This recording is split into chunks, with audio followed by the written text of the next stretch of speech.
এই যে জায়গাটা এটা হইল মেকল মেকল গ্রাম। এই যে রাস্তাটা, এই রাস্তাটা হইল মেকল।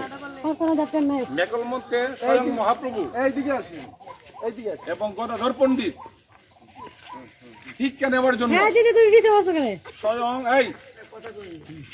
আগে কি বললাম, স্বয়ং গদাধর পণ্ডিত ভিক্ষা নেওয়ার জন্য নবদ্বীপে ছিলেন। মহাপ্রভু বাবা বাবা বলে কাঁদছেন। সবাই বলছে প্রভু বাবা কাকে বলছেন? যে আমার বাবা তো পুণ্ডরিক ধামে জন্ম নিয়েছেন। হ্যাঁ, গদাধর পাগল হয়ে গেলেন, বলছে প্রভু আমি তো রাধারানীর বাবারে দেখতে চাই, তুমি তাড়াতাড়ি যাও। স্বয়ং মহাপ্রভু এই রাস্তা দিয়ে হেঁটেছিলেন, স্বয়ং ভগবান, স্বয়ং ভগবান একান্তে দিয়ে এসেছিলেন।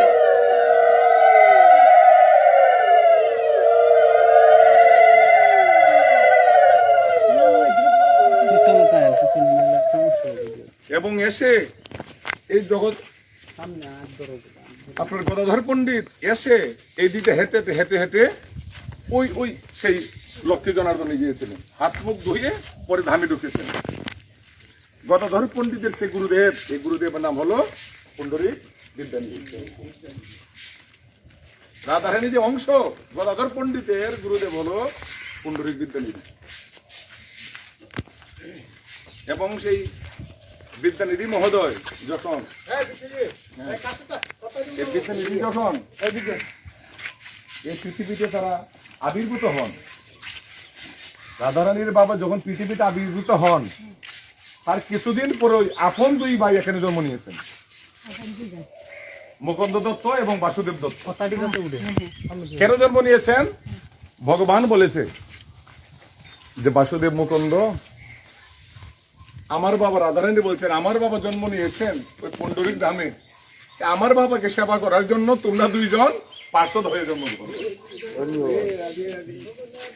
হ্যাঁ, এই দুইজন জন্ম নিয়েছেন। এটা হলো তার গিয়ে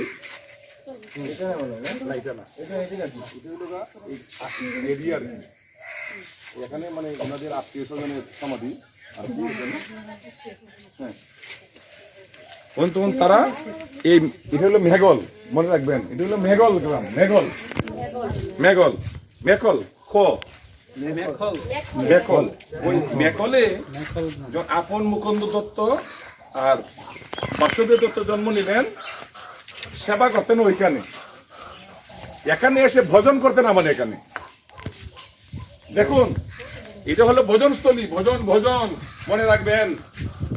এই মেঘল গ্রামে, এই বৃন্দাবনে যা কিছু মনোবাঞ্ছা করবেন 1 বছরের মধ্যে আমার রাধারানী পূর্ণ করবেন। গ্যারান্টি।